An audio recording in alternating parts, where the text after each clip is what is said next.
Have you ever had a boss that wanted a minimum viable product so minimum that the viable part washes out? Have you ever had a boss that relies too much on customer feedback but doesn't bring the customer enough of a product to provide useful feedback? If so, your boss thinks a valid technique for assessing product market fit is just a trick they can use to make long-shot bets cheaply. That's a toxic trait that's hard to change. He probably acquired that trait by reading a book by some popular management guru who gives speeches at trade shows. Popular management gurus are popular because they tell bosses what they want to hear. Things like, spend as little as possible before getting customer feedback.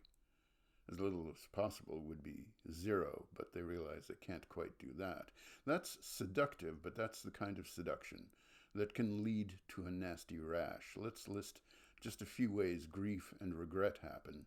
Focus groups are statistically unable to model an actual market. Participants seeing a super minimal product can't tell you if the product has lasting value. Mechanisms other than focus groups, like crowdfunding, suffer from self-selection bias.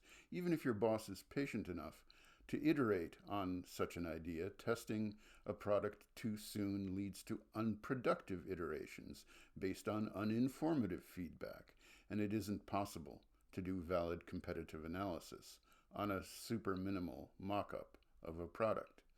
It's easy to waste money by spending too little and going around in circles endlessly looking for a product that's an obvious, effortless winner. Meanwhile, your competitors that have good product management in place are out there building and selling those winners.